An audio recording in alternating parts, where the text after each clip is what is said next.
Good evening. I have been asked by the producers of the show to explain that during last week's show, there were several moments when Norma-Snocker's titters could be heard during the reading of the news.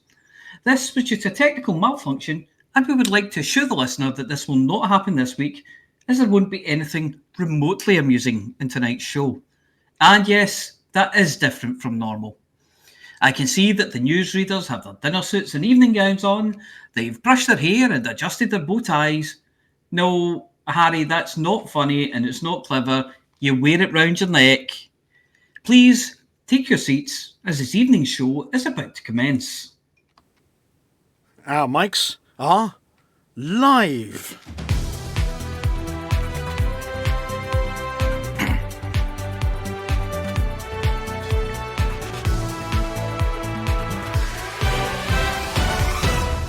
Good evening, everyone. I'm Rudolf Hucker, your host for this evening, and I'm very sensible.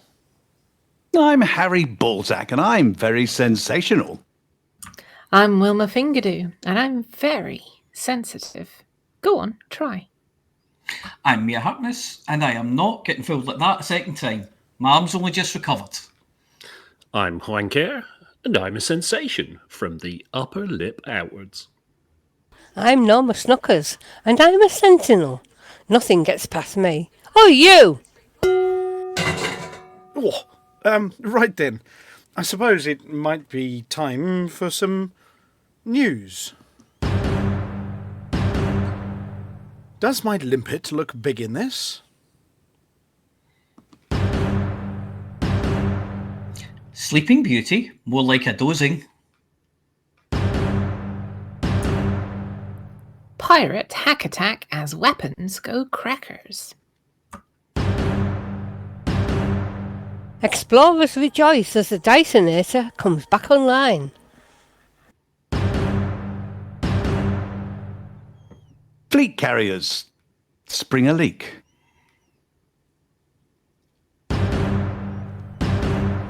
An urgent alert from Hackswing.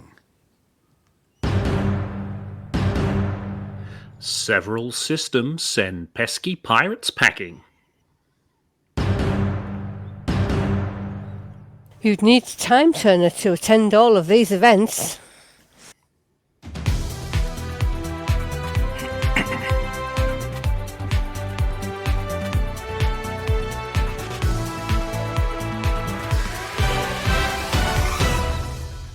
Not all limpets are equal.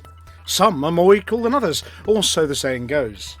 With the launch of the latest multi-limpet controllers as featured in previous weeks, the Galaxy has been bogged down in a little bit of controversy over a rather weighty issue. Ships loading up with the latest in controller technology paired with their chosen daily activity out there in the black, and loaded up with limpets were left quite literally unable to launch from the pad. The problem was massive. The new controllers and the accompanying limpets were far heavier than expected, the largest weighing in at over 160 tons, without limpets. Given that the space the controller occupied was little more than a briefcase in size, it did beg the question, what had happened for the controller to put on so much weight? Had it overindulged in mince pies? Was it skipping leg day at the gym, or even going overboard on the weights machine and protein shakes? Nothing so odd. Quite simply, there had been a mix-up of the periodic table kind, and a lost decimal point that meant the chips weren't chips, they were boulders of doped semiconductors, gold connectors, and the casing was made out of lead. 4-inch thick lead. It's suspected that too much partying over at the manufacturer's HQ, which we understand was under outbreak quarantine and where parties were banned, may have been at fault, with the manufacturing team approaching their computers the next morning with more than a little sore head. We approached Manticore for comment, and all they could say was, "We'd like to make it very clear that there were no parties. It was a design meeting with wine and cheese. And pass the parcel and pin the tail on the Mockaging beast, but definitely not a party. We would try and prove this, but it appears someone mistook the security camera for a coat rack, and the audio recording got all sticky when someone spilled the fondue on the microphone. However, it wasn't a party. Anyway, we've recalled the Olympic controllers and they're now back to their proper weight, so there's nothing to see here. We would believe them, but we've been sent photographs from the end of the meeting quiz, and at least 2 of the participants are sporting red noses and paper hats, which don't appear to conform to appropriate outbreak prevention regulations, or at least not when worn at a jaunty angle like that. Back in September, we brought you this piece of news. We've got a contender for Commander Deluvian's crown, trying to be the person who manages to fly furthest out into the black and return, but this time without the fuel rats. Well, at least that's the plan. Commander Enchantment, not Enchantment, is planning to take a fleet of ships to Isham's Reach, then set off in the black to go as far as possible, and then jump back. And they've been doing this in a Type 9. Lacon's long-distance space cow. At the time, we promised to bring you news of any developments, but we haven't, because there wasn't any. A couple of weeks later, Enchantment arrived at Oevesi SGY-D0, that's Isham's Reach, and they bought a cactus called Phil to talk to, partly because Enchantment likes talking to cactuses, but mostly because you can't get a bobblehead in the shape of a volleyball. That's all. Total silence from that point. Speculation was rife that Enchantment had set off into the void and was still travelling in a straight line, but we feared the worst when the date that would have marked the furthest they could possibly have gone before all of their ships exploded, far, far from what we like to call civilization, with a puff of gas and a completely pointless eject, emanating from their cockpit speaker and their body, hopefully encased in an escape pod, drifting for eternity, so distant that its signal would never reach a ship. No hope of rescue until eventually the batteries would run down and the lifeless escape pod would contain a lifeless ex-commander. But we don't like to dwell on things, so we just assumed that there wouldn't be a story, and we moved on. All that changed, however, a few days ago when, well, let's just let the commander tell the tale. Day 127. Apparently, the cryopod's timer was set to weeks, not hours. Good to know. On a related note, I am now several months behind schedule. Fortunately, I removed my fellow pilot's ability to act independently, so they've been patiently waiting for me. Time to get this train wreck rolling. Day 128. Barely 12 hours in and I've encountered a problem.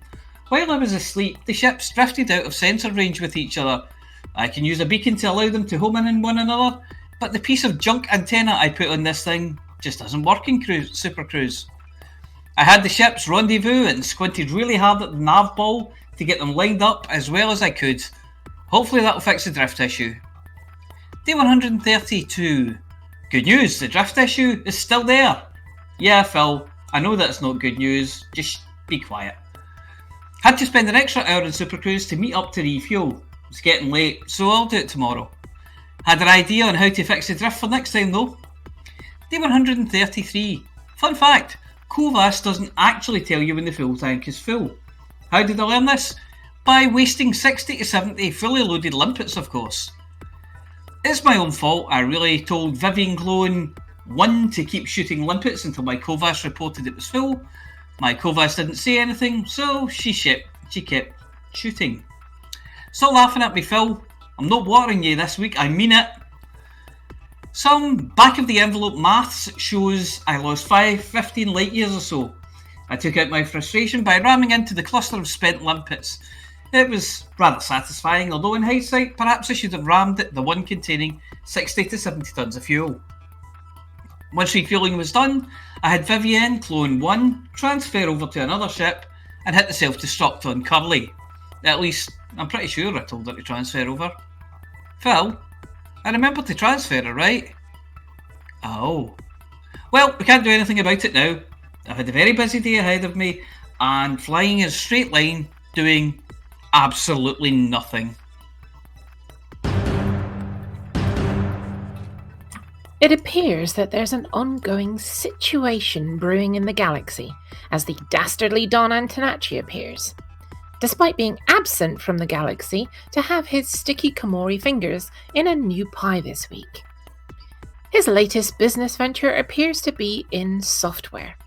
the kind that's uploaded to ships, and in particular the kind responsible for tactical and weapons control aboard all common makes of starship.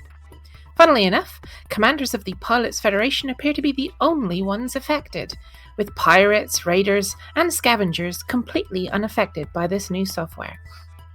The symptoms? Well, it all started when one pilot went to deploy their hardpoints in a combat zone.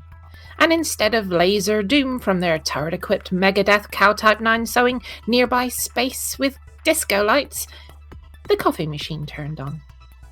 After reconfiguring internal systems so the fire groups were actually wired to the weapons, the coffee machine resolutely refused to be deleted from the available options, and indeed appears to have connected itself to the toaster, the sonic shower, and the bio-waste flush mechanism, or at least the backwash setting. Which is quite an unpleasant surprise when you thought you were launching missiles. Furthermore, the dastardly Don appears to have been at the IFF systems, blanking out the signature of any hostile ship that you aren't shooting at right now. Commanders are being shot in the asp, but from where? Nobody knows. They've had to deploy the Mark I eyeball method of spotting incoming fire, for fear of just shooting everyone and hoping that the target isn't one of the police. Sales of head tracking and VR headsets are said to be booming as a result, and turret gunners who aren't cross-eyed and are in high demand. Of course, you have to remember to give the command to fire, across their nose, not up it. Funnily enough, the Don and his Komori cohorts appear to have shares in both head tracking systems and gunner recruitment agencies. The Rotters.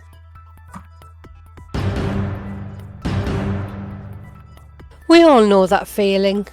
Find some random bacteria messing up the ground of a planet near you, and being the helpful and also tidy commander that you are, you whip out your Dysonator to give it a good suck and nothing. It doesn't move. Won't budge. Bit of fluff hanging from an outcrop. Give it a good going over with your handy handheld hoover and it stays resolutely in place. Doesn't even bend as if in a stiff breeze. Try it on a space mushroom that's a bit dusty. It sucks up the whole thing, stump and all, and makes that pain-straining noise as the motor starts to burn out. The kind of noise it makes when your cleaning robot attempts to earth the entire carpet, not just the crumbs you spilled on it. For the last week, explorers throughout the galaxy have been playing a rather harmless, if frustrating game of Russian roulette, with biological samples out there in space. Will it, won't it kind of game, that until you run around 3 different samples and cover the best part of a kilometre on foot, you won't know whether you just wasted all that boot leather on the planet's surface. Like a toddler faced with a new and exciting strain of healthy vegetable, the Dysonator had clamped its mouth shut, shaken its head and refused, despite commanders giving it an encouraging "Here comes the choo-choo train, open the tunnel," and the offer of a good squirt of ketchup on each mouthful. Vista Genomics have admitted that something went wrong with their identifier chips. Computer says no appear to be stock answer for certain of the biologicals, but others, the Dysonator gobbled with glee and gargled down into its guts. They've released a long-range software patch this afternoon addressing the issue and have reassured commanders that the biological scanner is once again only going to work on unknown life. It won't attempt to eat the mold growing at the bottom of your coffee cup, won't get its knickers in a twist over the bottom of your curtains where the cat peed on them, and most definitely won't refuse to sample that icky green goo that you found on that planet.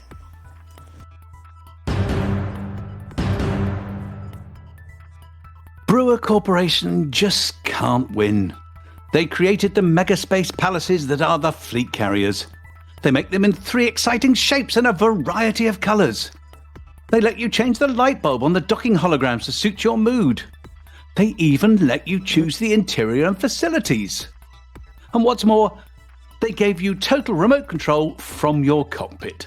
a simple touchscreen control for all the functions on your megaship. But no, that's not what the Galaxy wanted.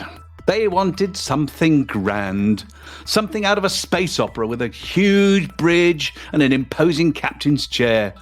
They actually wanted to walk somewhere to drive this huge space barge and a giant screen through which to watch the world go wibbly when you witch space warp to the next system. So, behind the scenes and with an army of robot mechanics, and whilst your fleet carrier has been jumping from tritium hotspot to tritium hotspot, they've been shuffling the interior. They've pushed out walls, bashed enough bulkheads and flattened enough floors that it appears they're nearly ready to deliver just what the Galaxy wanted. A chair that you can sit in. In fact, not just one chair, but a whole viewing platform full of them, and a ready room, and funky consoles, and a souvenir shop. Using remote drone technology, a number of commanders have been exploring these newly carved spaces, looking at the control panels, the lumbar support, the air conditioning ducts in what promises to be yet another place you can walk around and emote to your heart's content. The first commander reaction to this epic achievement? Managed without taking your carrier back to dry dock for a refit? Well, that looks a bit boring. Where are all the people? I can't believe there are no people in there. Our reporter has admitted themselves to the infirmary after a head-to-desk incident followed by a galactic facepalm. Poor Brewer, they just can't win. However, in breaking news from earlier this evening, the Pilots Federation have confirmed that they'll also be shipping people to your ship-carrying ships, in ships, so they can walk about the ship looking at ships through the screen. That's not ship. Incoming encrypted transmission. Decrypting. Decryption complete. Text-only message detected. Engaging text-to-speech subsystem. Text-to-message follows. Hacks Wing, sorry for the lack of communications over the last few weeks. We have been dodging Thargoid attacks, and the FTM Fellowship has sustained damage in the attacks. Low bandwidth communications have been restored and we anticipate full system restoration soon. We continue to hold strong against fierce Thargoid attacks. Continue to use Thargoid.watch to monitor system presence levels and combat priorities. There are still stations needing evacuation and repair. All of us need to pull together to roll back the Thargoid advances and defend innocent lives. Recently, we all saw the deployment of Salvation's new weapon in 3 systems in the Pleiades. Regardless of their intentions, Haxcomb cannot condone the use of indiscriminate weapons of mass destruction. Hax Wing's first mission is always to defend innocent lives, and weapons that cannot be precisely targeted are antithetical to that mission. Not enough is known about Salvation, the weapon, or our enemy to presume that only proper, military targets are being destroyed by faster. Message corruption detected. Processing cannot proceed. Encrypted transmission complete.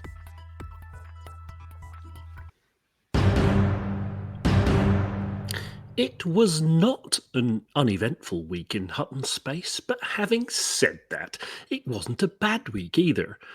But it was a week for double negatives, apparently.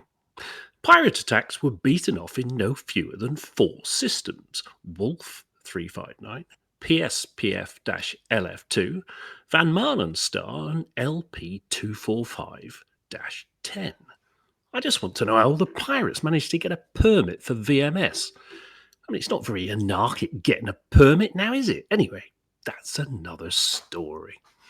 Barnard's Star is on 37%, which is sort of okay, bordering on good for Barnard's Star. Any chance we could reach the dizzying heights of 40?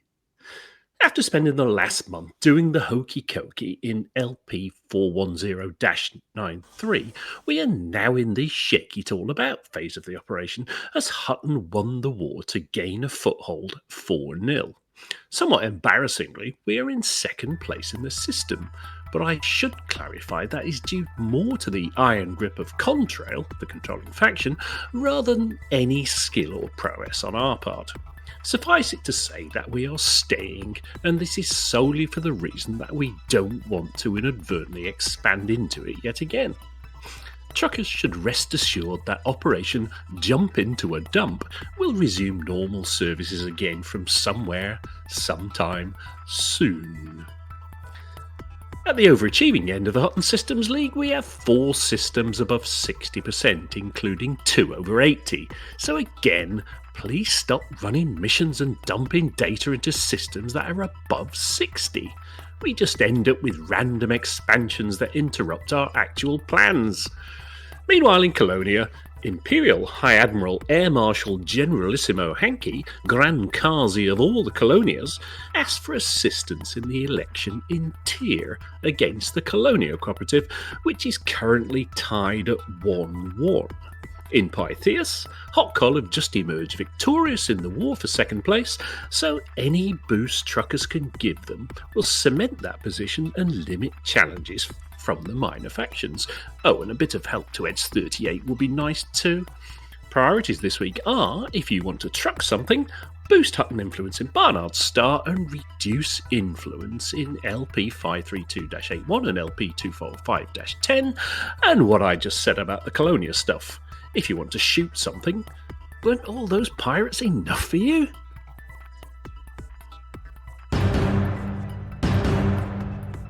Now, I'm not saying that there are lots of community-led events going on, but we've put in a petition for an 8 or 9 day week, just so we can fit them all in. If you're interested in any of these events, either to watch or to participate, then as usual, links for the information will be posted in Twitch chat and also in the description of the YouTube upload. I think we spoke too soon about the Comfy Cannon cruise recovering from its fetish for bivalves, as this report from Commander Mephisto made clear. The passengers of the Comfy Cannon cruise could see different kinds of octahedral pods at waypoints 110 through 112, Viridi, Ceruleum and Blatium. A few jumps over 4,600 light years brought Khonsu to waypoint 113, where Ceruleum sinuous tubers can be found on a hell-like moon among silicate-based geysers and magma spouts. The 6-month anniversary of the cruise departure on Tuesday went by without anyone noticing. Everyone on board seems to have become used to living on the road.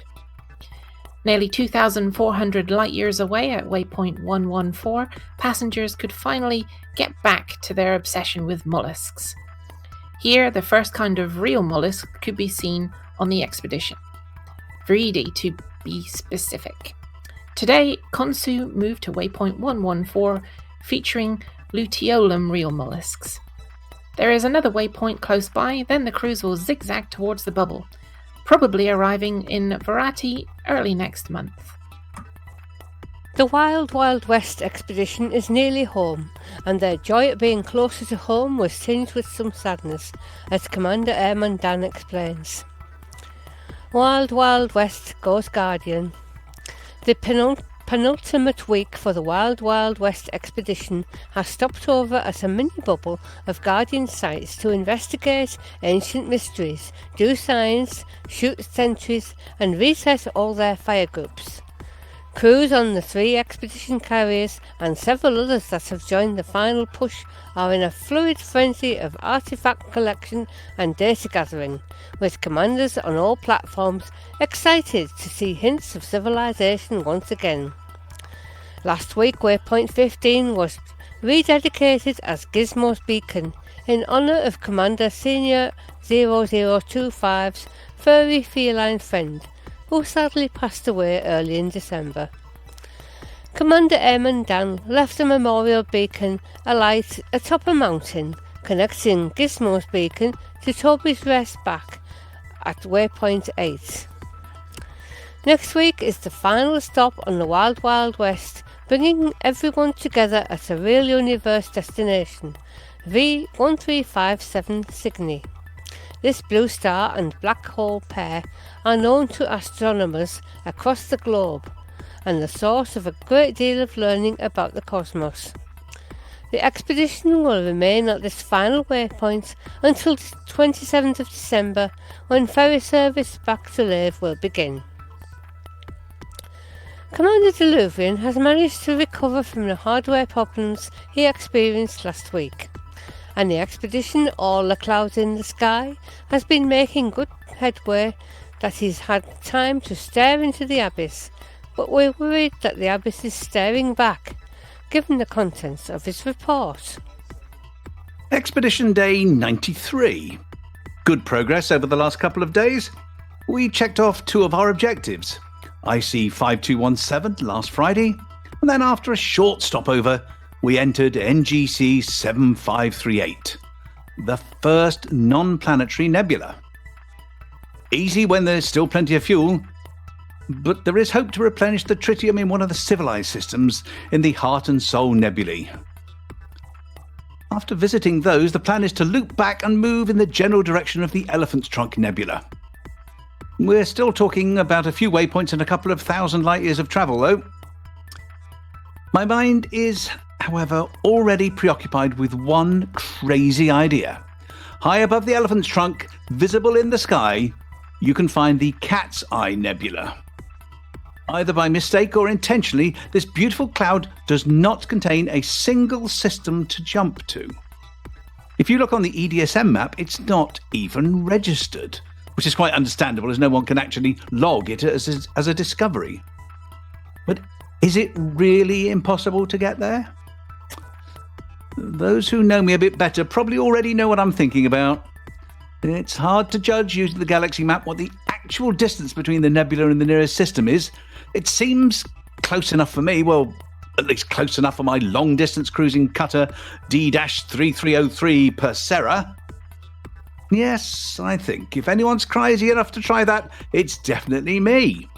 I think we will get to BD plus 66 1066 system and see if it even makes sense to try. Of course, there is an issue with instancing, but I'm still willing to try and see if I can get there, or at least close enough to take some nice close-up pictures. The Magellan experience is having great fun on their journey, which will eventually reach Magellan Star, and Commander Richard Florinas M managed to catch his breath to send us this news. The SWS Lockhart will start operations next week on Friday the 17th of December. For this, there will be a new mass launch scheduled at 6 p.m. CST or 000 UTC. This mass launch is intended for those who just finished their college semester, barely got in a holiday, or are joining us from expeditions like Wild Wild West. This launch will also mark the start of more frequent events and tutoring sessions regarding exploring and other surprises. In other news, we've completed the Around the World Light with Stellar Nebula project, in which we travelled in a pack of ships around a stunning view, and we had more than 20 commanders join us for the meetup. The latest 5-Euro tour, the Southern Nebula Journey, is having altogether too much fun, despite the weekly attrition in numbers. Commander Hunter has written to tell us what they've been up to. Hello everyone. Another update from the Southern Nebula Journey. We've decided to extend the trip by 2 weeks to give our pilots more time to get to their waypoints without too much pressure and to enjoy the sights this tour offers. 8 pilots have already completed the journey and we've lost 2 more commanders. 5 people have signed up for this journey even though we left weeks ago. We now plan to return on 1st January 3308. Fly safe everyone, 07. The fantastically frigid trip to Trifid has, paradoxically enough, set a hot pace and has arrived at its destination. Commander Richard Florinas M has told us that they'll remain there until January whilst they do some exploring of the area. The Nexus exploration, the exobiology-focused long-range expedition, has had 1 or 2 incidents this week, as Commander Omega Megalith tells. Update, one of our FC captains who pilots the Nexus Olympus is down for the count after having a major docking accident and is unable to navigate his ship for now. We're hoping for a speedy recovery and advised all passengers on the FC Olympus to consider moving to the FC Nimrod, as it is the closest to them, less than 2,000 light years. There was another recent incident where the commander of the FC Nimrod had jumped an additional 1 Kylie and left behind 3 commanders in the deep due to an error in dating departure times due to various time zones. The Nimrod backtracked its steps and allowed time for pilots to dock and board. Now the FC has made it to its next waypoint and is expected to depart this Friday or Saturday in hopes of crossing the Elysian shore and heading into the errant marches. Lastly, FC Legacy of Dawn hosts weekly live Twitch shows as we show newer commanders the ropes to deep space exploring and encouraging everyone to watch and enjoy it as it can be entertaining. Please keep your thoughts, prayers and positive vibes for Commander Anthony Hibbs, as he did have a recent accident in real life that could disrupt any gameplay. He came to Nexus with the intent on exploring, and we hope he will continue with us. 07 Commanders. The boffins at Cannon Research would like to remind everyone that their speed scanning challenge ends in just 2 weeks. LCU No Fool Like One has paused in polishing his probinator to give us this update. It's the final fortnight to enter the Cannon Speed Scanning Challenge, which ends on New Year's Eve. The winner gets a rather special Cannon coin, and the top 3 also get Cannon Thargoid sample flasks. All you have to do is scan 9 different life forms on Tucanay Sector AF-A D71-4E faster than anyone else and sell the data. You'll need to record a video of the whole process, which can take as little as 20 minutes if you want to win a prize. You can make a longer, more artistic video, but the only prize you'll win there will be at a film festival. You really do have a good chance of winning something, so go to canon.science and put organic in the search, and you can find out all about the competition. Do you think that your expanding waistline will be getting you down after Christmas? Then set off into the expanding galaxy and exercise your keyboard tapping at least with the expedition New Year, New Discoveries 3308, which departs January the 2nd, and Commanders Arborish and Luna Sidhara are keen to have people along as they explain. Come and join us on a spectacular expedition to the core and back. A fully loaded carrier will ferry you to every waypoint on time. Meet up with friends, join us for events and just have a good time. Another way to fight the post-holiday blues, the celebration of Early Astronomy 4 expedition will set off on January the 8th, 3308. An expedition where you'll already know the names of many of the destinations, but you've never seen them up close and personal like this, and Commander Kesika is keen to get recruits, as she explains. Celebration of Early Astronomy 4 is almost 3 weeks away. The expedition sending budding explorers off to a real-world celestial objects within the in-game galaxy is getting closer. Find out more or sign up at theexpedition.info. And lastly, Holiday CQC Saturday starts at 21 UTC this Saturday, December the 18th. Do you find CQC boring because there's never anyone around? Would you like to have fun legitimately shooting people and not gain notoriety? Here's your chance. Turn up, shout, "For the mug!" in the lobby and have some fun guilt-free. Although Commander Venetia is a hot boxer, pilots of all persuasions are welcome, and feel free to just create ad hoc teams. That's what they're there for. Commander Venetia says, Come out and show Santa your naughty side in some CQC. This is a great way for noob combat pilots to get practice without rebuys. If you have never joined us for these shenanigans, you are missing out. There will be laughs, explosions, crashes, and plenty of jokes to go around. The fabled stick song may even make an appearance.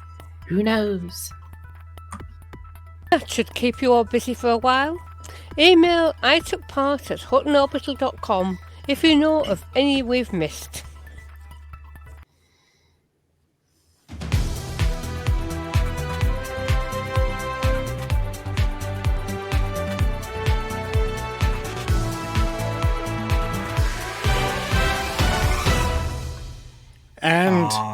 We're back in the studio. Yay. Hello, I love the stick hello. song. Hey! It's worth going to CQC Saturday just for the stick song.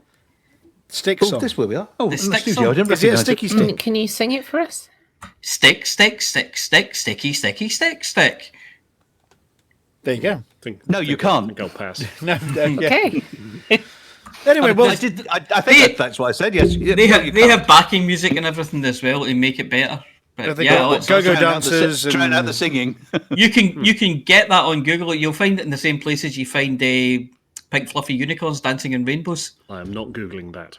no, probably not safe. Anyway, well, as you can hear, dear listener, we have a full team in the studio this evening. I'm joined in the studio by Harry Balsack, also known as Commander Palantir. Good evening, everyone. Hello. And how are you? I'm splendid, thank you. Fantastic. We have the ever so famous, galactically famous Amelia. Galactically famous. Yes. Well, you can't be world famous. It's just too small. It's just so minute. It's like a grain of dust in a desert. You're famous all over the place. Pan-galactic celebrity. The pan-galactic gargle blaster that is Yeah. Amelia. Yes. And just because Amelia, obviously we released you onto everywhere. Yeah, that was a nice surprise today. We Seeing just- that was very cool. Just said to everybody, here's over 1,000 minutes of Amelia. I'm still flabbergasted by just how many we've done. You know. Oh, yeah. But yes, for the first time, premiered anywhere in the world, all of the Galnet Rares digests, including the early Galnet Foods digests, are collected in one place on the forums. Do we have a link we can bung in the? We do have a link. Oh, we may well have a link. I might have to lean on Commander Palantir to dig it out while I'll go find it. You talk for a couple of Because hours. otherwise, people are not going to know what we're talking about. Well, yes. Well, basically, the Galnet Rares digest that Amelia's been, so kindly and bravely doing for months and months and months and months and months now. We totted them all up, and with the Hutton archivist and the record keeper and all the rest of it, managed to find out where in the broadcast the time codes were, and put them out, and then said, basically, for your Christmas enjoyment, here's lots of Amelia doing dangerous stuff. It's a bit like Commanders Do the Silliest Things videos, just, in audio. Oh, that could so be a thing. Yes, it could be.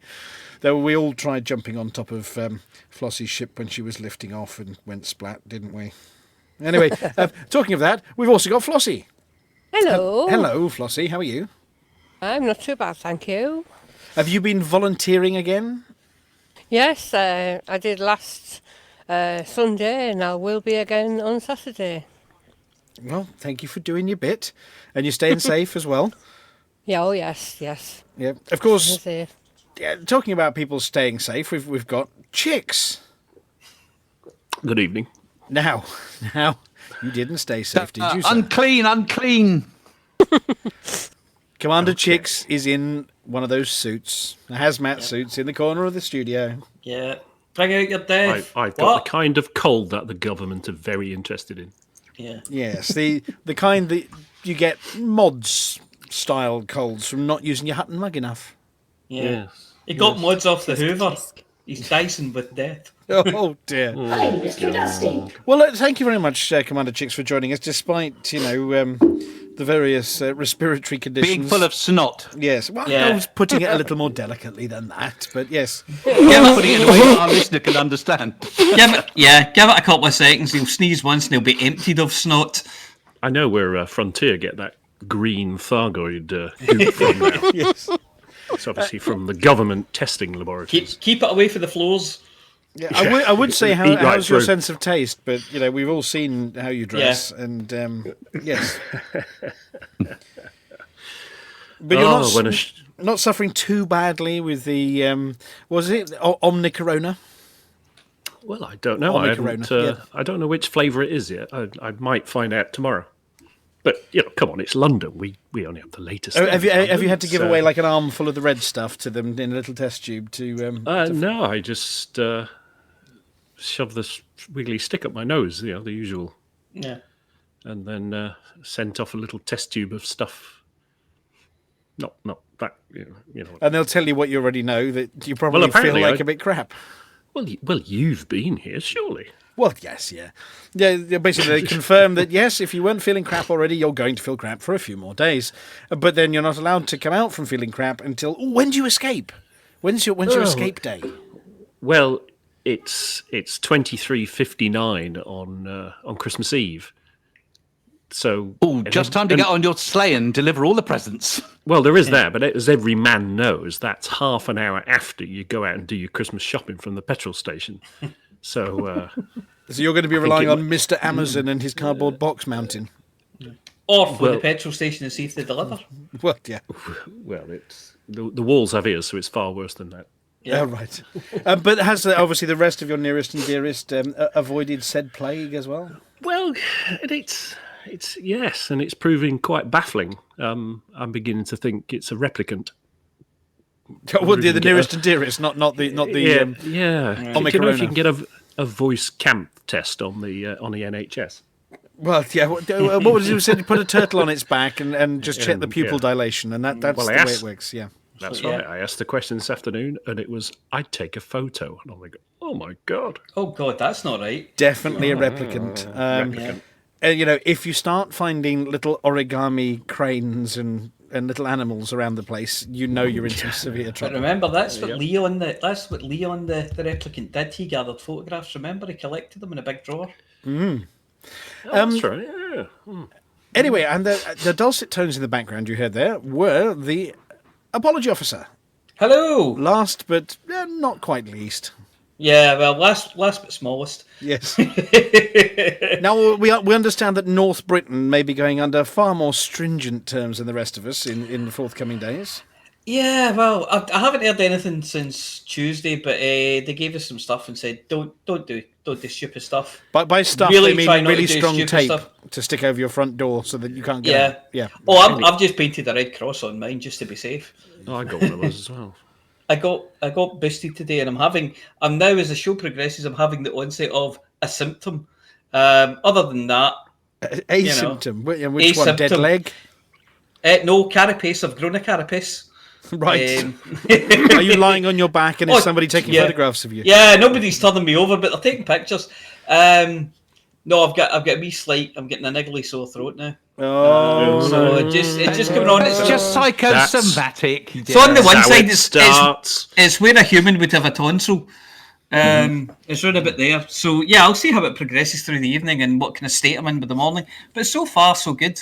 Well, it sounds like we've all caught a very bad dose of Marmite frost nips. That's what you posted in chat. It said you sound just like Marmite frost nips. Yeah, I saw you write that. Yeah. Who wrote that? Yeah, I called them. Well, that's not her Amelia's name. forgotten her glasses. Yeah, Mariella. I That's have the my one. glasses at work, and it looked like Marmite frost nips, so I mentioned Marmite frost nips. What kind of cruel parents names their kid Marmite, for crying out loud? Or frost nips. Well, at least you know where your friends are. Because people either love you or hate you. That's the easiest thing. Yeah. Right. Now, Commander Chicks, obviously I understand that feeling a little bit poorly and not maybe as talkative as usual. Are you happy for me to ask a few questions about the usual Frontier live stream this week? Go ahead, yeah. So, well, go for it. Well, there wasn't just one. There were a couple of streams this week, weren't there? There were. I mean, the tonight stream was, and you know why there was a stream tonight? Did we? It's Thursday. Yeah. There's always a stream on Thursday. Was it someone's birthday? It was. Was it? God, Was it Elite's birthday? There's a small clue.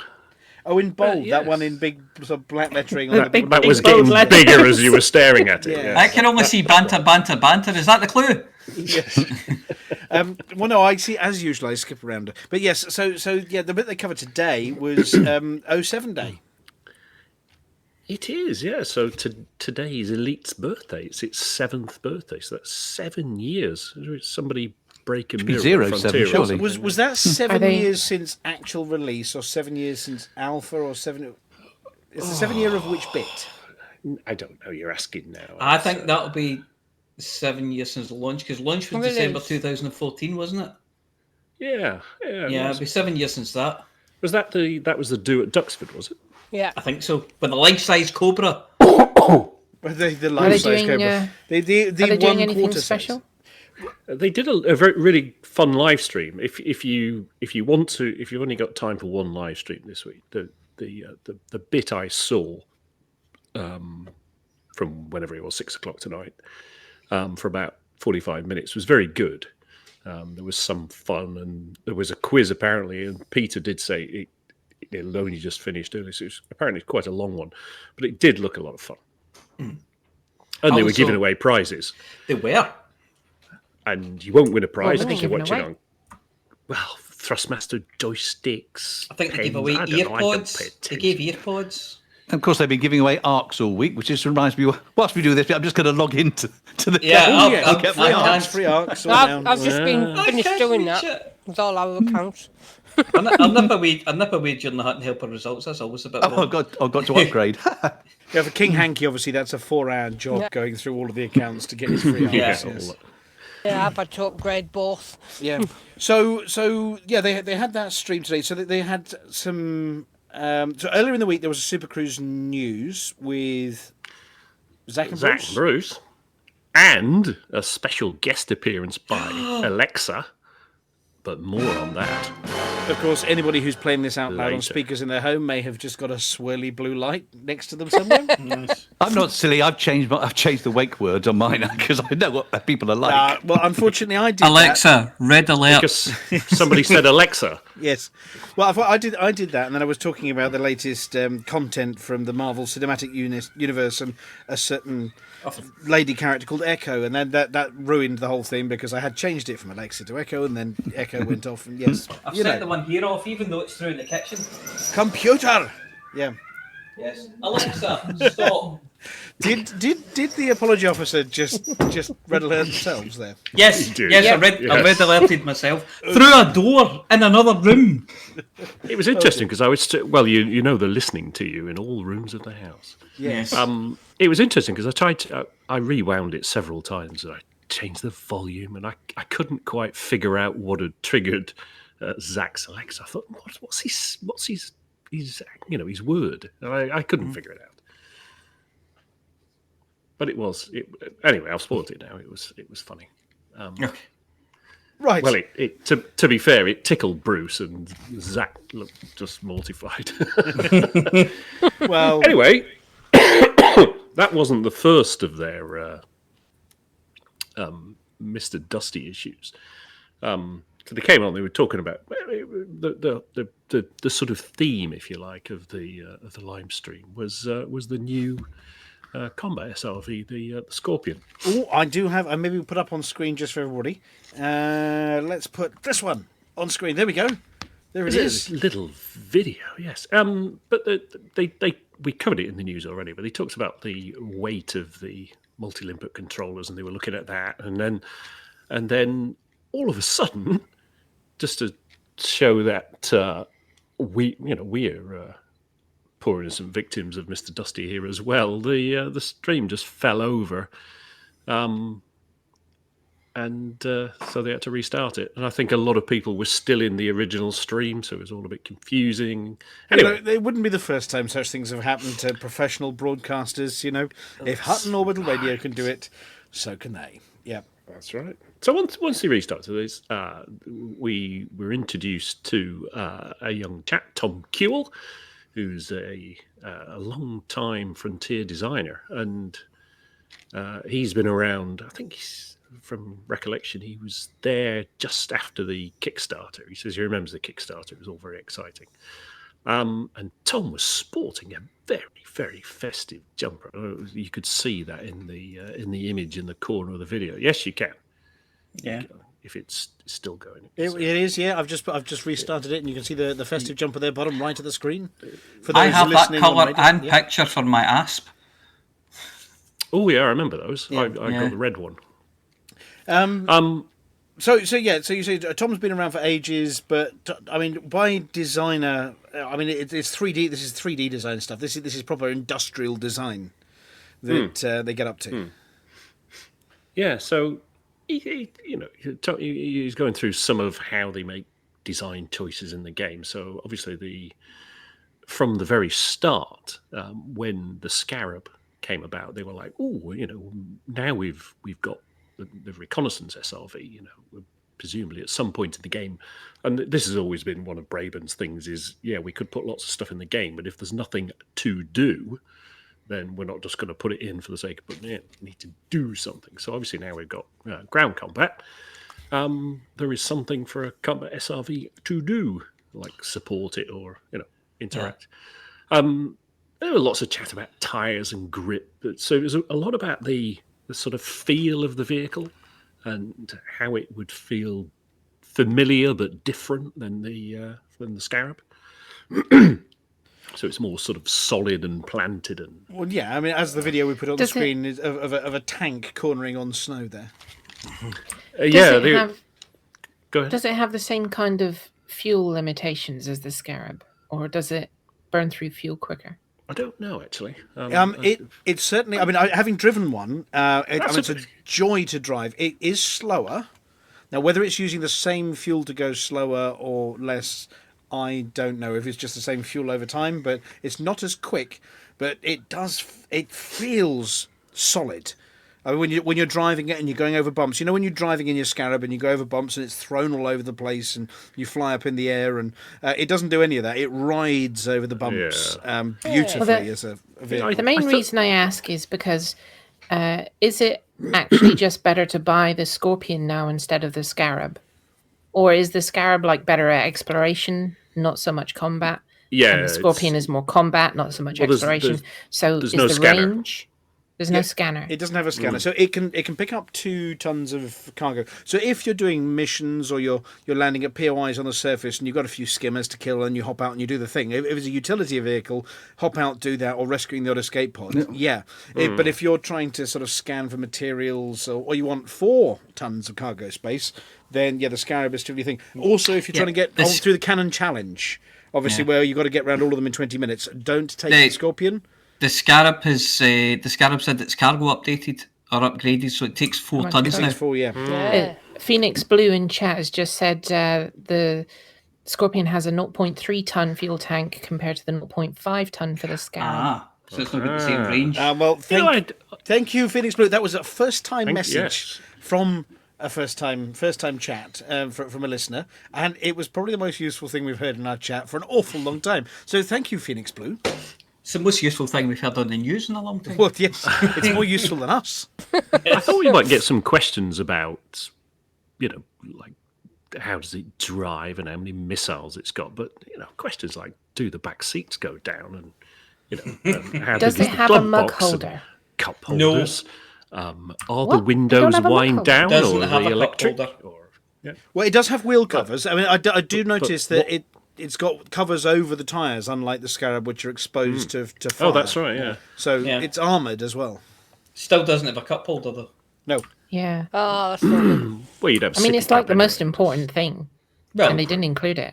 Yeah. So the gun on top of it, obviously we're used to the sort of the Daka machine gun on the top of the good old fashioned Scarab, though. Well, it's effectively the same weapon. Is it? Yes. The surge repeater? Yes, but it works in a slightly different way. It's the same ammunition, I'm pretty sure Tom said. So they're both, you've got dual repeater and the surge repeater. Does it have the same amount of ammunition capacity? Now, okay, Phoenix Blue, if you have those details as well, we'd love to know them, because we don't know the answer to that one. Does it shoot bullets faster? No, but the longer you hold the trigger down, the more accurate they get, which is sort of against accepted wisdom, if anybody's ever played a first-person shooter.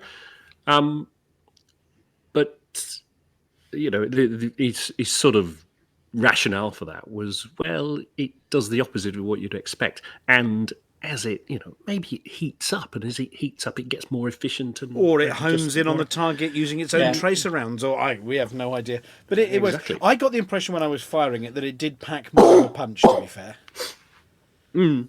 It may be sounding the same a little bit, but I got the impression it packed a bit more of a punch than the other one. But it hasn't just got that. It's got the other thing. The missile launcher on the top as well. Yes. How many shots does the missile launcher have before it needs to be Wait, replenished? somebody gaffer tape Amelia. We don't know, Amelia. It's got lots. No, you go boom. And you can target. You can dumbfire it, or you can wait for the beep, beep, beep, beep, and then. But these are like the first questions that pop into my head. Surely That's the people kind have of asked thing these Live questions. Radio come up with on a Tuesday. Can you choose what colour the missile is? Yeah, has it got fuzzy dice? Oh, can you put like Mr. Bomb on the side of the missile? You could. Yeah, well, apparently it has Phoenix 12 Blue says shots. the There you missile go. launcher. Yeah, Yeah. Phoenix Blue said 12 shots. We Or you like could it. Thanks, Phoenix Blue. Yes. You could just type along the side of the missile from Hutton with love. Yeah, Phoenix Blue can come back again, definitely, on this show. Yeah. And apparently, once it gets going, it has serious punch. There we go. A bit like Christmas meetings that don't involve cheese and wine. Yeah, Over at number once 10. they get going, they've got some very serious punch. Yes. I'm sure next time my testing of anything will involve a bit more than driving around in it for 5 minutes and then shooting at a hillside. Oh, why change the habits of a lifetime? Yeah. Anyway, so it has 12 shots, it packs a punch, it's armoured, and it doesn't have any fuzzy dice or a cup holder. So. And it can't go as far as the Scarab. And do you know why they gave it that funny name that nobody wants to say on air? What, armadillo? No, the Aculeus. Oh, you like missile On the launcher. outside, smooth on the inside. Yeah. Does anyone know why it's called the Aculeus? I know it's written on the script, but I did, because I'm a Curious? geek like that. What's it called? But yeah. Well, Oh, I the googled missile it, so launcher? that's why it's in the script. Yeah. Well, go on, So do is it- tell us. Was Achilles the ancient Greek god of missiles? Close. Is it A, the Latin name for a scorpion stinger? Oh. Is it B, Stinger missile was already taken? Or was it C, both of those? C. C. I haven't C. I haven't C. It's C because I did watch the stream. But I have to confess, I only started watching the stream, Chicks, when you said, "Oh, it's just died." I thought, "Oh, this is interesting." Oh, the stream's died. Don't you worry Yeah. about saying the word What's the rest of stream and died in the same sentence. I'll panic. I'm, Mash buttons, yes. I'm looking at the shape of it, and the shape of the hull was quite. It reminds me of something. I don't know if it's a beetle or something that reminds It does. me It looks like one of those beetles. You get them in the garden. Yeah, I know. Yeah. I know what you're thinking of. Yeah. Yeah. of. Yeah. Anyway, so yeah, it can fire either way. If it doesn't lock on, it fires dumbfire, and then you can just sort of spam these 12 missiles in front of you if you've got a bunch of these scavengers running towards you with their shields What up. is the reload time? The reload time? Whoa, Just make something up. She'll never at know. least 4. Three at least seconds. 4. Yeah. 3 to 4 seconds. So Frontier devs aren't like buses at all. Then they're not big and red. They are like policemen. They go around in pairs. So that's there was right. more. There was. It was. I mean, I know people have sort of said in the past, "Oh, we'd like to hear more from the devs," and then it all went quiet for a few weeks. And then, was it 2 weeks ago? We had 2 devs, and then we had last week's. Last week was different. I can't remember why now, but for the life of me. But it was fun. And then this week again, 2 devs, and apparently, words got around the devs, and they quite enjoy it. Yeah. Was last week so no we're gonna- patch day? Did you know of a patch day? Yeah, last week was Update Dom night? and Derrin, wasn't it? And this week it's Henry and last week was Darren was on tonight. Can't remember. It was Dom and somebody anyway last week. But What did we talk about for such length last week? I can't remember. Were they in a bungalow? anyway, so there was another designer by the name of Henry, That's right. and Henry has one of the most important jobs. Well, Henry is a UI designer, and so when asked what does that mean, he said, "I'll make buttons and stuff." However, as we were very quickly to learn, this was a bit of a ruse, as Henry was a hell of a lot smarter than the impression he was initially trying to give. So we learned all about all kinds of stuff about UI, and diegetic interfaces came up. Oh, those. And everyone's like, "What?" And apparently, diegetic is an interface that exists as part of the in-game world and not an overlay. So, Amelia, you'll know this from VR. When you're mining, and you Yar. put up your internal, either your navigation panel or your internal panel, do you get out of your chair and look at it sometimes, because it exists as a sort of hologram in a plane in space, doesn't it? And you can sort of walk along, get out your chair, and you can sort of look at it edge on to the point where it kind of disappears, and then you can see the back of it. See, getting out the chair would ruin my immersion. Yeah, mainly because you trip over the short table in front of you and face plant into the crockery. Into this pile of books on the floor. Well, what's annoying is when you get out the chair and you look down in many of the ships, is the chair is on a plinth, and I'm disappointed in real life if I'm in the chair and I look down. And I get out and I'm like trying not to fall off the edge of the plinth, and I'm going, it's in the game. Oh yeah, sorry. Well, because of course you're not actually moving; just your head is moving in that case. Because no, and you're not. I'm more likely to walk into like the cupboard or a sideboard or the sofa or something. But basically, these interfaces aren't just sort of drawn on your screen in front of you; they're actually modelled in 3D, albeit a 2D plane in 3D. And some of them are curved as well, aren't they? Not flat. Some of them are curved. Yeah. And the issue you have, because it exists as an object, it needs to fit. In the plane, in 3D space. And of course, how many languages is Elite Dangerous in now? 12, something like Probably that. 11, especially for the Apology Officer. 11. Who's the Vodal guy in chat? Let's see. He can. It'll almost sound coherent by the time we've had his input too. But what he said is he designs the interface in German or Russian, because the languages that really take a bit of time to get round to saying what they need to say. Just German. You glue lots of words together until they make one big long word. Well, that's right. And the maxim is if it'll fit in German or Russian, it's likely to fit in any language. And sort of Zach, poor young Zach is sitting there and he's like eyes wide open, like mind blown. It was. And so Zach's brain blew up all over the screen. And so, what does Henry do in Henry's spare time? Well, as you can see on the screen there, from the iconography, it's something you knock together. Henry said in his spare time, I like to draw isometric vector art, which is funny because I used to enjoy doing that kind of thing when I was a kid, when I was at school learning technical drawing, engineering drawing, that kind of stuff. So here's a thing he did. So as a bit of a game for the for the listener, it's good radio. You could have a look through those and see how many you can identify.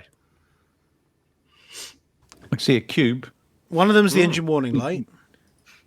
Yeah, there's definitely an engine warning light there. Yes. Is one of them... That's a service light, isn't it? Yeah. Is one of those the... Mr. Dusty virus. I can see the third one along from the top's the Mr. Dusty virus. Is it? Well, one of them looks like a hauler, and it looks as if you get the points where you would put on like your... That's not a hauler, that's a Fer-de-Lance. With a ship kit. Yeah. Oh, it just looks like a hauler. No, I think it's a clean Fer-de-Lance. Anyway, well, I'm not a pirate. I don't recognise these things. Anyway, so he's an FDL fan, top guy, yeah. Yeah. Well, he is just purely for being an FDL fan. Right. So yes. moving on from Henry, who clearly is far too talented compared to the rest of us. They also looked at the rest of the talented people out there, the community. Stellar screenshots and the usual asp in front of things, which is now, an endemic meme. Pretty much, yes. Yes, Mentioning tonight's, the Thursday live stream that occurred before we just came on air, Paul Crowther was on, and he'd taken 52 of... So he basically picked the best stellar screenshot per week for the whole year, and then they boiled them down to the top 10. So the top 10 stellar screenshots from this year were in tonight's live stream, I believe, because I missed the end of it. But if you watch it on catch up, you'll be able to see those. Okay, and then that was about it for this week. I mean, obviously they talked about heavyweight things and fixes and patches and 901, 902, and there's more coming. And then these interiors, and maybe, did they say maybe 10? Maybe number 10 for the fleet carrier interiors, or next year some point? But, yeah, so lots of... I do these dev diary stuff, and when they have the devs on, they're the best bit. I mean, I love the community management team... and their content, but there's nothing like having one of the devs on stream, is there?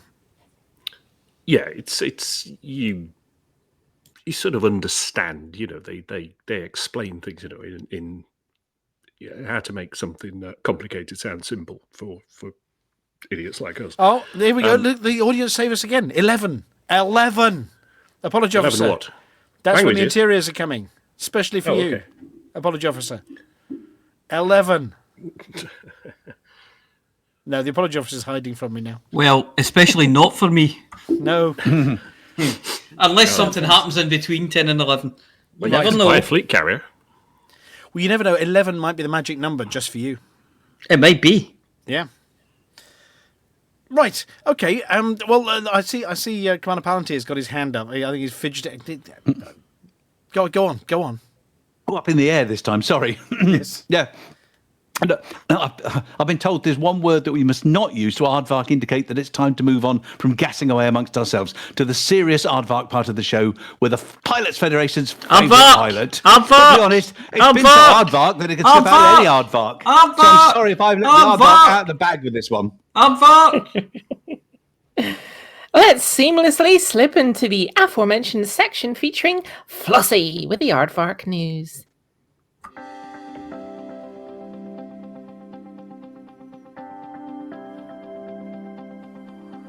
It's Flossy. It's Flossy. It's Flossy. It's Flossy. And the community goes.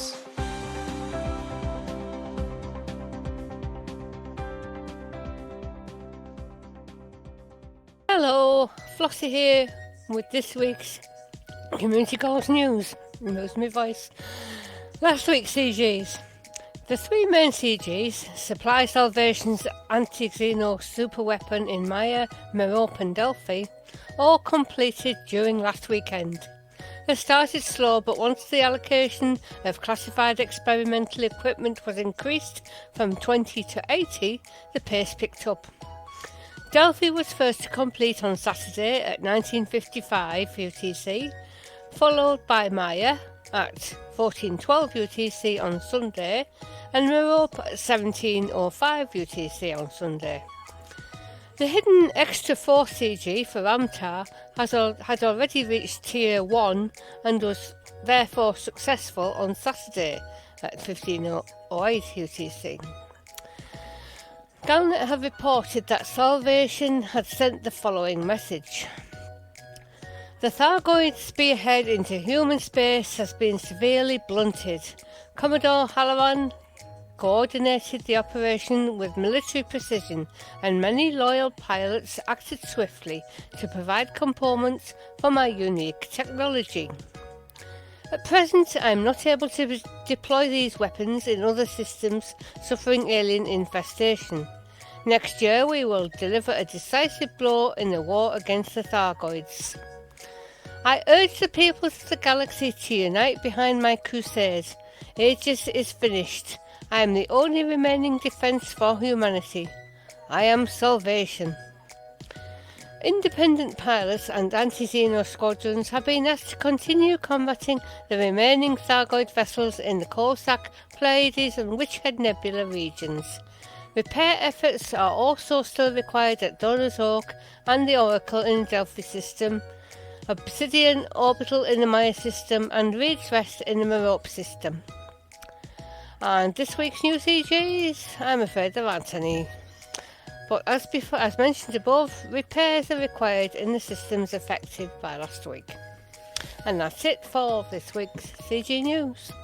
Flossy told you what to do.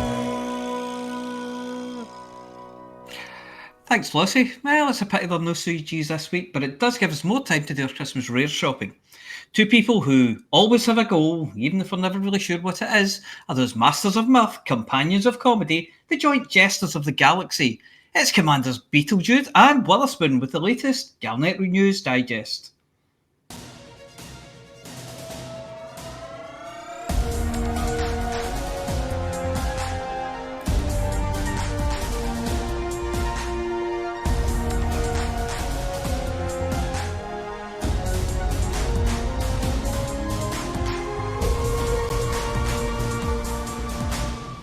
The Neo-Marlinist leader, Theta 7, is dead, and the megaship Sacrosanct destroyed, after the terrorist broadcast a short video message.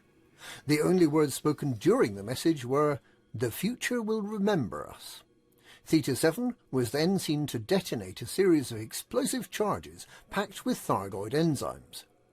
The Sacrosanct has been split in two at the habitation ring. The combination of the catastrophic hull failure and the toxic enzyme ensured that there were no survivors. Theta 7 hijacked the Sacrosanct on which he'd been hiding in the hope of meeting up with and rejoining the remains of the NMLA terror group aboard the Steel Majesty in Madrid. Superior Imperial firepower prevented this, and it's believed that brave and selfless members of the Fargod religion sabotaged the hyperdrive on their own megaship to prevent Theta 7 from escaping.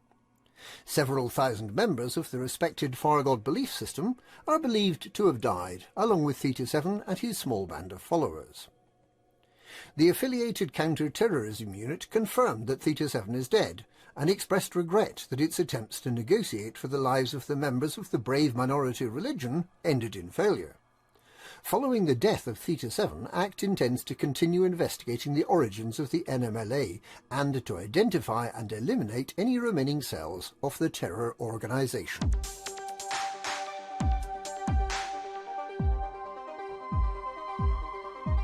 Salvation's forces claim to have virtually wiped out the Thargoid presence in 3 systems in the Pleiades Nebula, after deploying their top-secret superweapon in what they call Operation Trihammer. A message broadcast by Commodore Morag Halloran on board the Musashi in Delphi claims that nearly 1/3 of Thargoid vessels have been destroyed and 98% of the remainder have retreated. There is always a small Thargoid presence in Delphi, so some returning Thargoids are likely. The other 2 systems apparently cleared of Thargoids are Maya and Merope. Observers, including those from Galnet News Digest, can confirm the vast majority of Thargoids appear to have vanished from the system. A number of crashed Thargoid ships have been identified on those planets where we are permitted to land. The effect seems to closely match what happened in the Quornsar system on the 16th of September, with extensive Thargoid wreckage discovered on several planets. Professor Albert Ezro and Engineer Ramtar have gathered enough material to analyse Salvation's weapon of mass destruction, but are not yet in a position to make their findings public.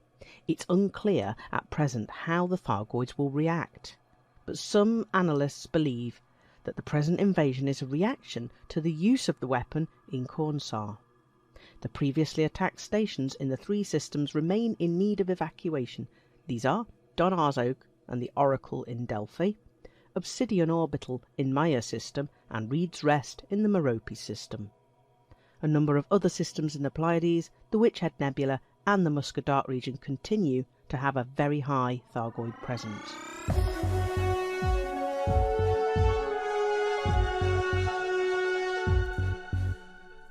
The criminal known as the Winking Cat has unexpectedly returned the stolen ceremonial Joker playing card to the Joker's Deck Gambling Club, with a mysterious message printed on the back. Eric Gunnarsson of Wallglass, the detective agency, explained that the card, which was stolen on the 12th of October, had been returned by courier, so it might not be appropriate for the agency to claim a finder's fee. By its use of ordinal numbers, the message appears to reference 2 overlapping 2-week periods, one running from today until the 30th of December, and the other running from the 23rd to the 6th of January, covering a total of 3 weeks. The first 2 weeks are labelled 1, 2, 3, and the second overlapping fortnight is labelled 4, 5, 6. Gunnarsson speculates that this may be the public announcement of some sort of treasure hunt organised by the Winking Cat, possibly with some sort of prize at the end.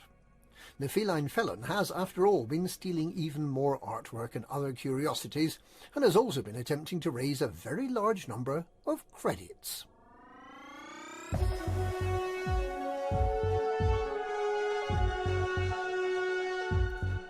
The captured Steel Majesty megaship, which was recently seized by Imperial forces from the remainder of the paramilitary Neo-Marlinists, has been returned to the Marlinist colonies. Renamed Fairfax Vision in memory of murdered First Minister Jenna Fairfax, the megaship will be the flagship of the Marlinist colonies, able to command operations at home or abroad whenever it's needed. Its home will be in HIP 22550, and it'll fly the flags both of the Free Marlinists of Karenai, who will maintain it, and of the Free Marlinist colonies. First Minister Octavia Volkov expressed her hope that now that the NMLA has been defeated, the progressive Republican society founded outside the Empire by the true followers of Marlin Duval will experience peace and prosperity.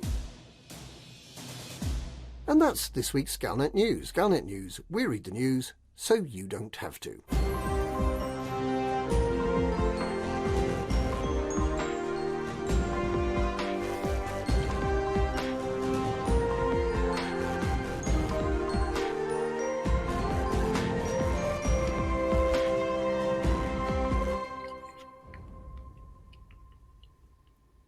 Thank you, Commanders Beetlejude and Wotherspoon. They've got a better nose for tidbits than an aardvark, I tell you. Talking of tidbits, we go over now to Mia Harkness for the Hutton Helper results.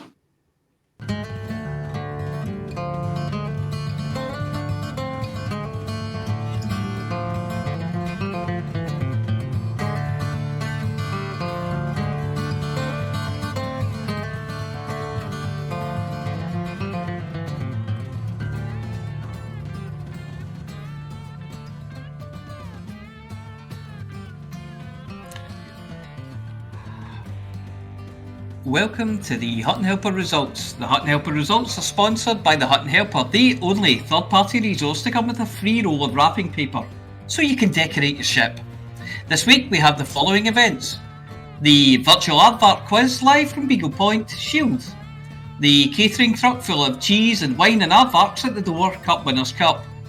The virtual Pass the Aardvark Parcel Deja Vu Trophy. The Get Out of Aardvark Regulations free card, grabbed by the Fuzz Special Award. The Get Totally Aardvarked at the Christmas Business Meeting Charity Shield. The Thrown Under the Wheels of the Aardvark Party Bus Jimmy Neal Crocodile Tears Memorial. So, always maintain 2 inches social distancing, never record the party, and make sure you have an alibi or an aardvark. This week's Hutton Helper results are: Commander Evil Flash is top of the Explorers this week with 34,000 light years travelled. Monty P sold 59,721 tonnes of goodies to come first in Gargo sold. Top mission runner this week is Chex, who managed to record a score of 209 mission points, none of which were for Hutton. Alex Zuro won bounties again, and again with exactly 1 billion credits handed in. Poltergeist handed in a little over 181 million credits of combat bonds to top the table, and Night Ranger delivered 2,058 passengers safely to their destination. So decals, well, they all have one, but you can get one if you send a stamped addressed envelope to Hutton Orbital, near Eden, Proxima Centauri, that's the little red one, Alpha Centauri system, leave packages with Solar for out. If you want to do that, you could then arrange to collect your Hutton decal kit, which this week consists of a party popper, a bottle of cheap plonk, some cheese, and a pre-booked Red Planet taxi, so you're fully equipped for those important Christmas business meetings. Commander Thomason has recorded a time of 1 hour, 25 minutes and 42 seconds for the Hutton run, which puts them in 275th place overall. Happy Moon Monkey made a blisteringly fast run, but sadly the time wasn't recorded in the Hutton Helper, as it does not consider missing Hutton, doing a lip of shame, then boosting it inside the station at 900 metres a second, before exploding and leaving wreckage all over the place to be a successful Hutton run. I'd say better luck next time, but apparently they've done it twice now, so maybe not. Are you hanging around Hutton waiting for Happy Moon Monkey to make another Hutton run so you can gather up the bits and sell them to Dodgy Ivan the scrap dealer? Have you had enough of scrubbing his old pilot seat to get skid marks out? Was it you who painted the big number 3 on the station fuselage so you could watch him smash into it in full boost? Well, you're a cheeky moon monkey, but you can redeem yourself in time for Christmas. How, you ask? Well, I will tell you how. Just go to hot.forthemug.com and download or sign up for the all-new Hutton Helper, now in 3 delicious flavours, and then get out there in a gift-wrapped ship and do some trucking. Let's face it, anything has to be better than being pinged because you're a close contact of an aardvark. Well, that's it for this week. Back to Studio 5.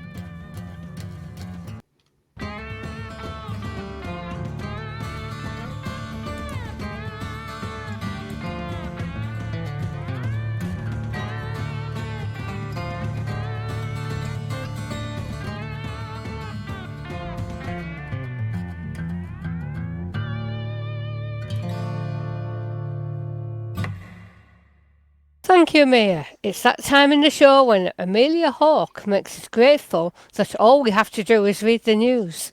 It's time for another blooming episode of the Galnet Race Digest. Trust me, you'll see what I mean in a minute. Good evening. This is Amelia Hawke reporting for the Galnet Rares Digest. We try all the galaxy's rarest and most dangerous commodities, so you don't have to.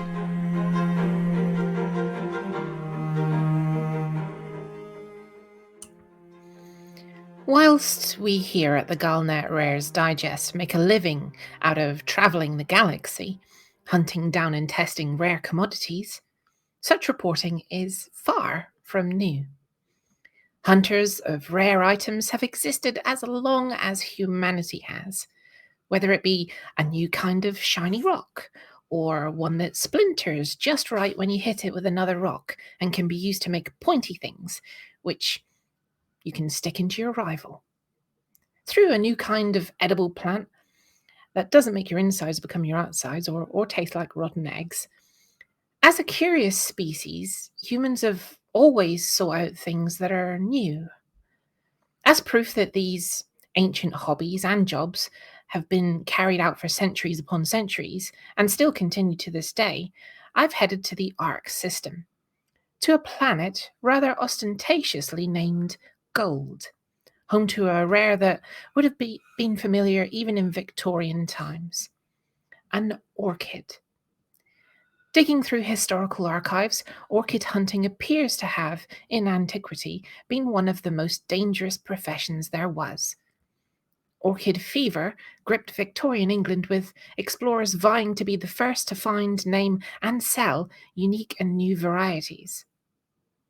The expeditions themselves were fraught with danger, and the archives at Kew Gardens, now relocated to an orbiting biodome along with many of the varied species rescued from planet Earth, are full of sorry tales. It all began with William John Swainson, a naturalist who, whilst packing some plant samples for return to England, grabbed a handful of what he thought were weeds to pack out the boxes. On arrival, the packing material had bloomed. The weeds had turned out to be a new and rare plant, quite beautiful and never before seen in the houses of the well-to-do in London. This sparked a gold rush. Teams heading out into the jungles of Brazil and Venezuela, the South Pacific, and deep into the source of the Orinoco River. Many a collector met a grisly end. Documents list one group of 8, one eaten by tigers, one boiled in oil by angry locals, and 5 more who were never seen again.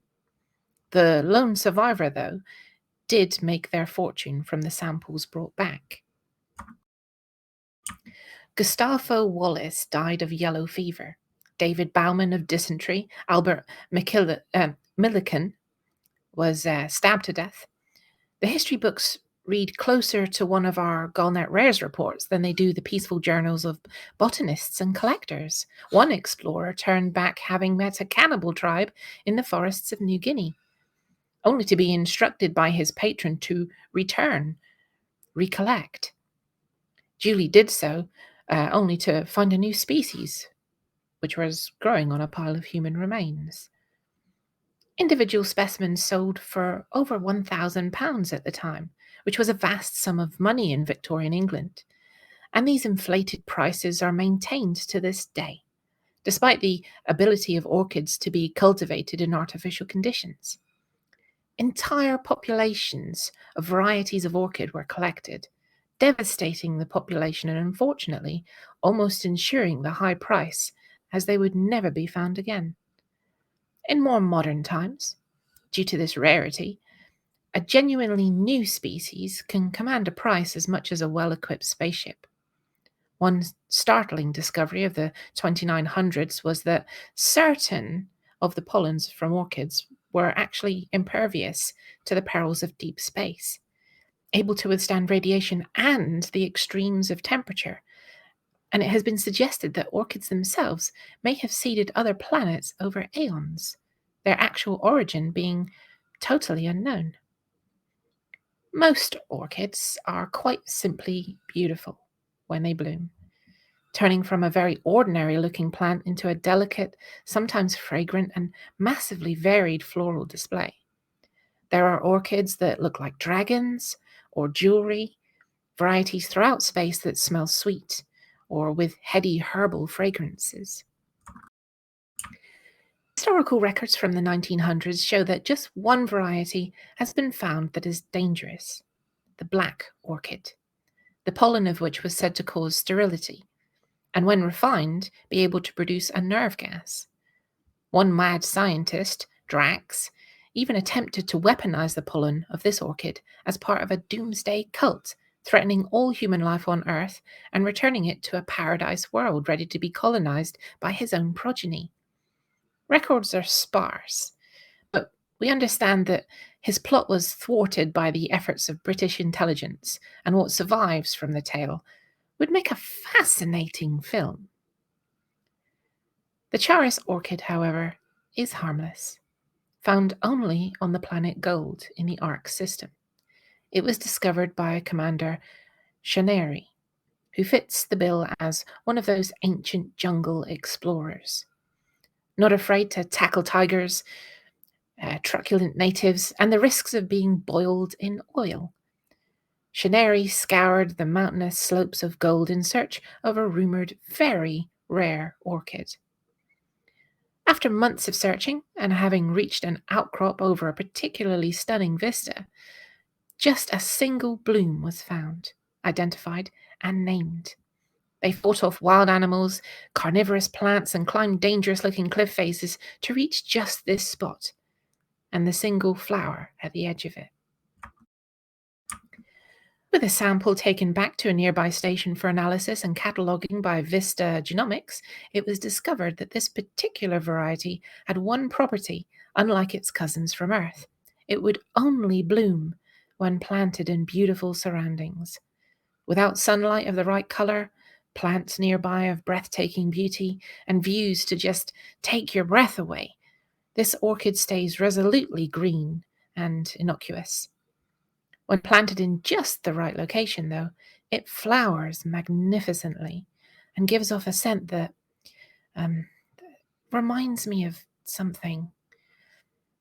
They're often given as gifts between lovers or well-loved family members, the gift timed such that the plant is in flower just as it's delivered, as a compliment to the recipient.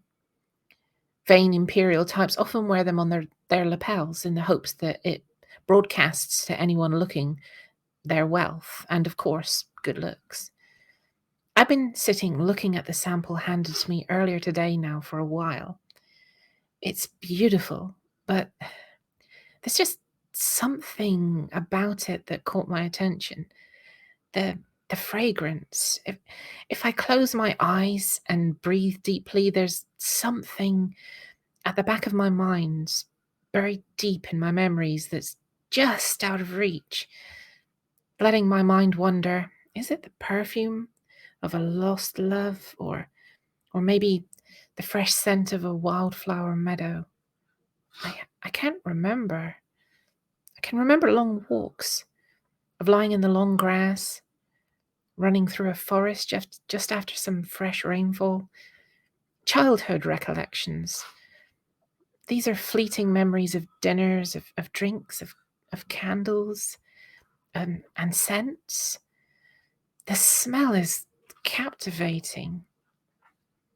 And there, quite aside from the danger from hunting down rare orchids, is the real danger from Shan's Charis orchid. I've just realised that I've been sitting here all day, lost in my memories, not moving a muscle. If I hadn't been tapped on the shoulder by room service, who were quite rightly worried that I'd not had my breakfast yet, despite it being late into the evening now, I'd have probably just kept sitting there, lost in my memories, wandering through the scents of my past and dredging up all the events that went with them. This is the true gift of this flower, as well as its biggest danger.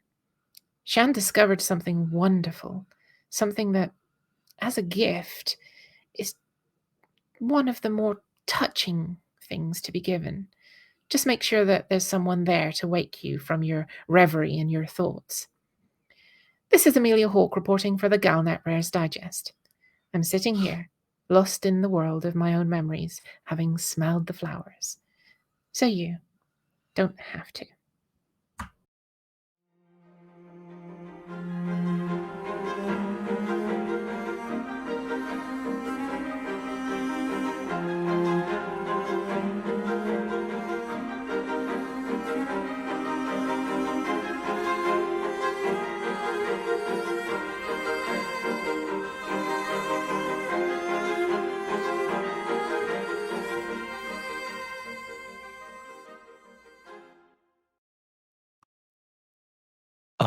I love orchids.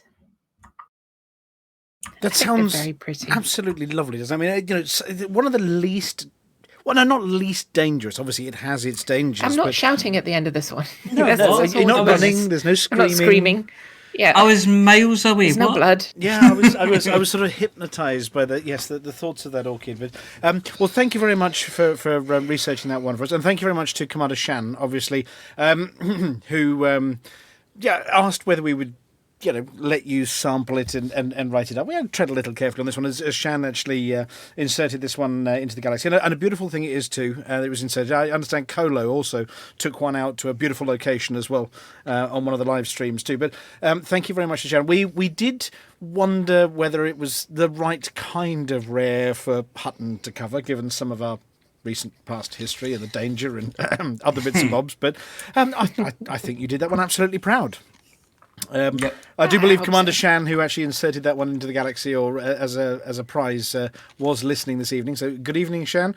Shan says, that was wonderful. Thank you, and thank you to Amelia. There you go. Oh, bless. So yeah, it means something very personal to Shan. So there we go. We can be sensible occasionally, and still a little bit fun. But those orchid hunters... I mean, there's not a word of a... I actually went and researched it and looked up those articles that were published at Kew Gardens. And it sounds like in Victorian times, this was one of the most dangerous jobs going. I mean, it was also one of the most lucrative.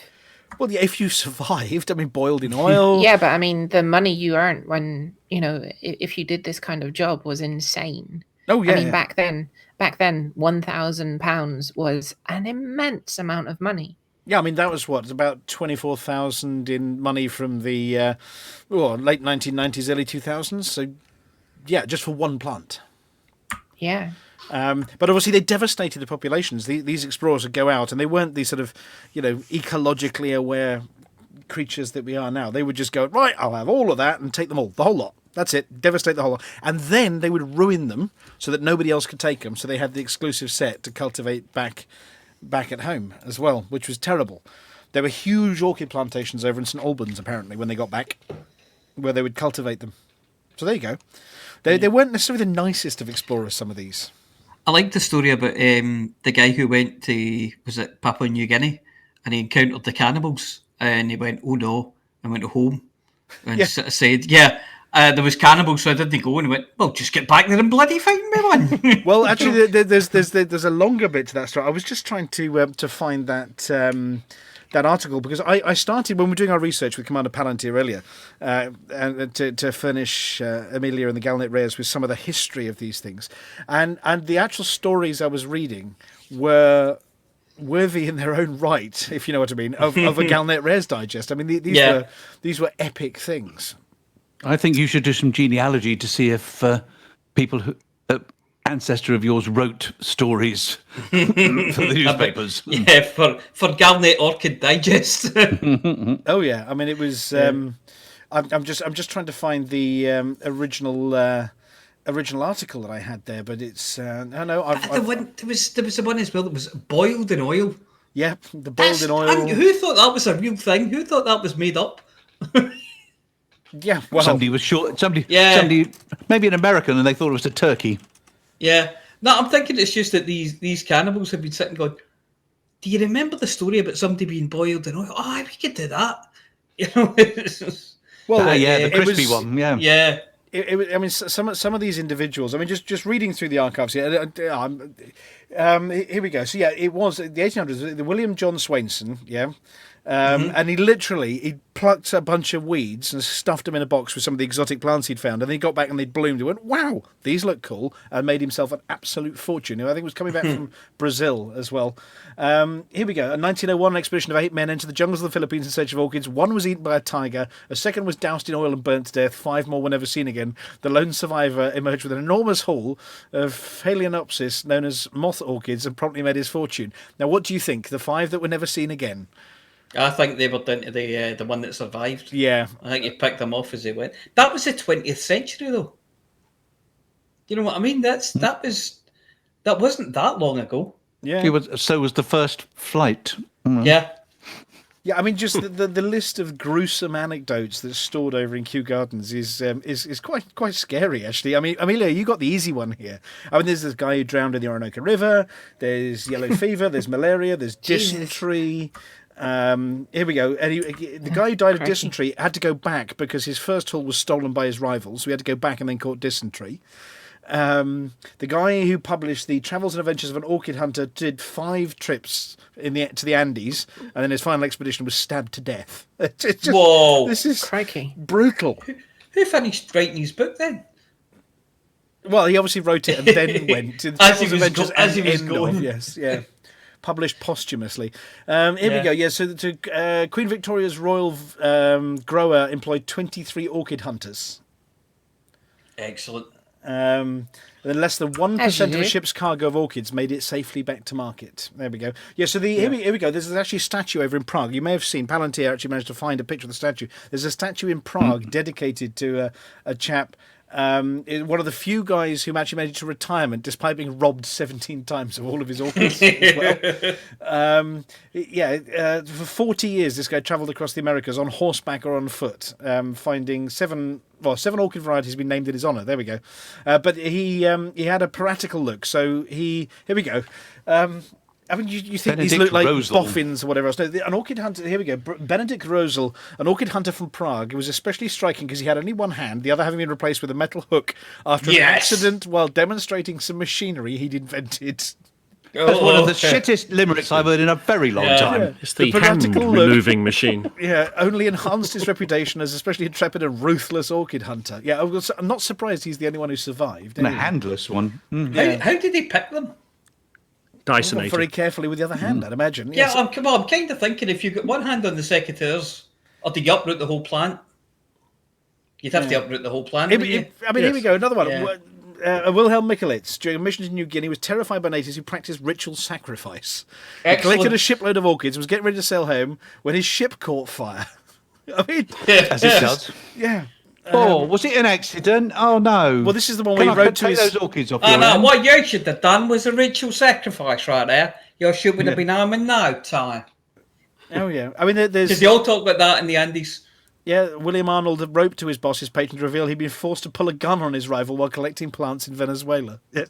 Whoa. Sander replied, advising him to follow his enemy, collect what he collected, and then when the opportunity arose, to urinate on the rival's plants in the hopes of destroying his haul.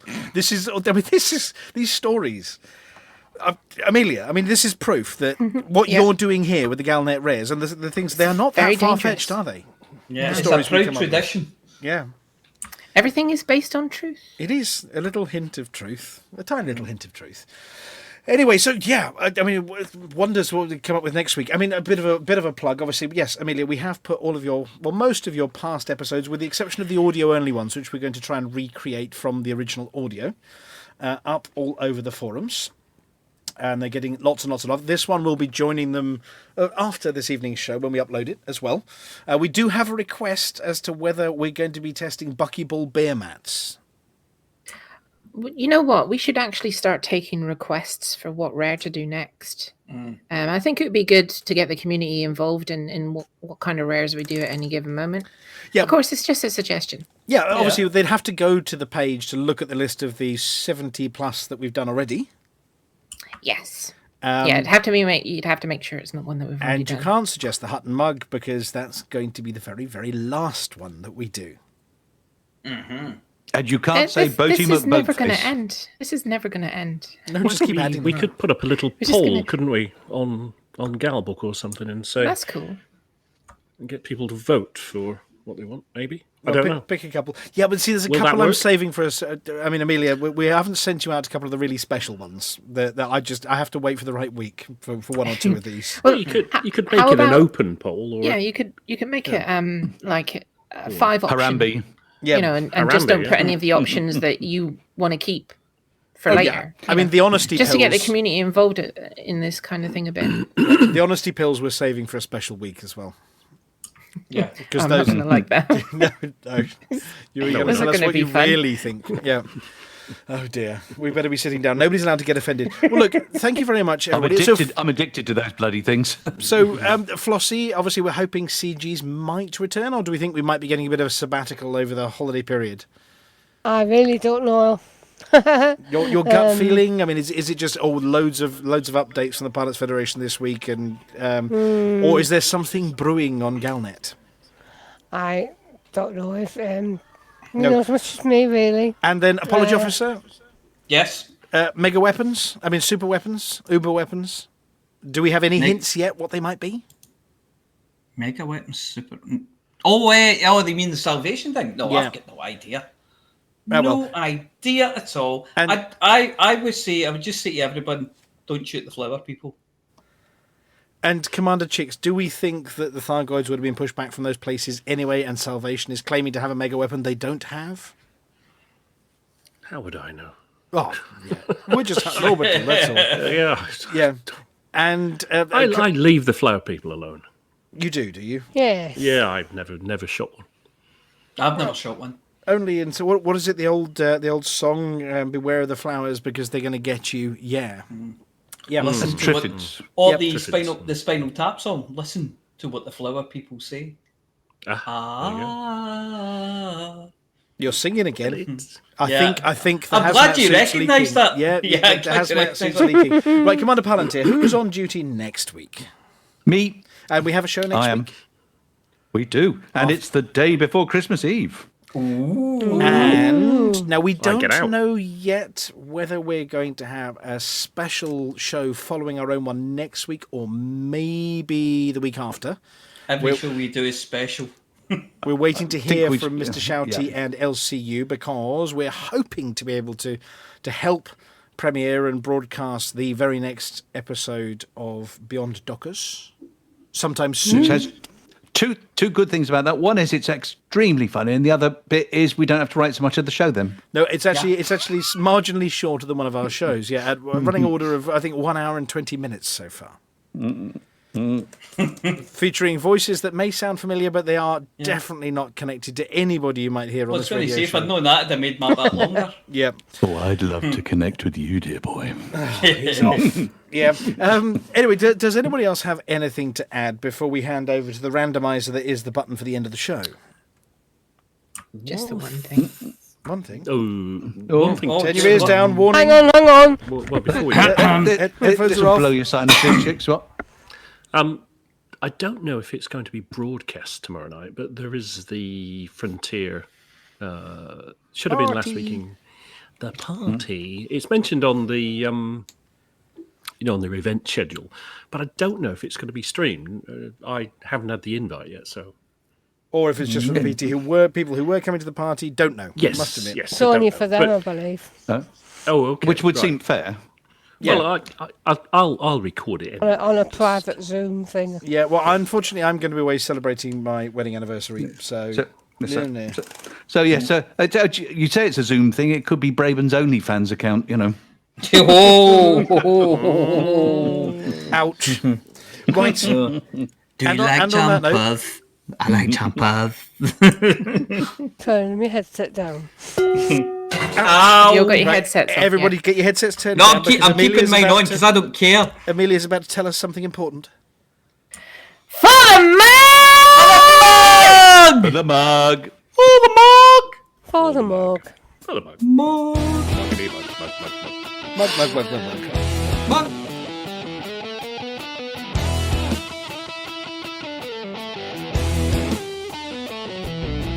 No journey too long and no cargo too small. The profit margins never really mattered at all. We're gonna take the cargo where it's needed today. Super cruising all across the Milky Way. We'll take anything, anytime, anywhere. Loading up the T-Nights to the brim with rail. For the mug, yeah, you know just where we're coming from. For the mug, now everybody sing the Hutton Trucker song. For the mug. Flossy always seems to crash into the sun. Swivel likes the pilot on the Xbox One. Alvin at the front, you know he leads us well. Trucking across the galaxy, now everybody yell. For the mug, yeah, you know just where we're coming from. For the mug, now everybody sing the Hutton Trucker song. For the mug, yeah, you know just where we're coming from. For the mug, now everybody sing the Hutton Trucker song.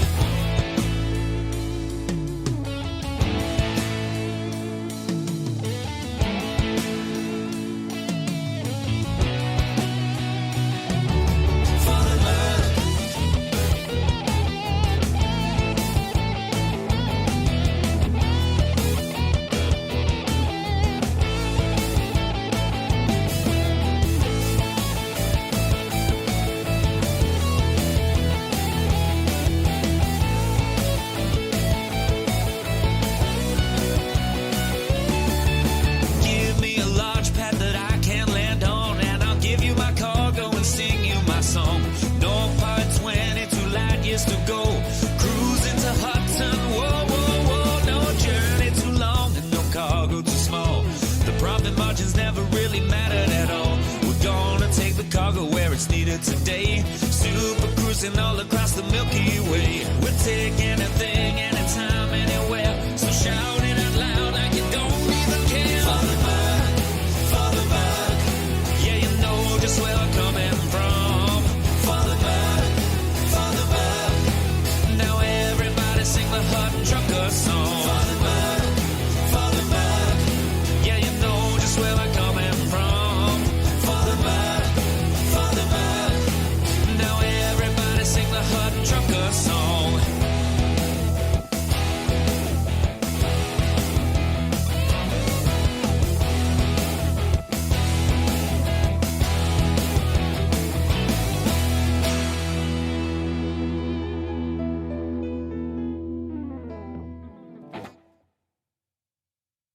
Well, ladies and gentlemen, that's the end of the show. Everyone's buggered off now, so why don't you bugger off too?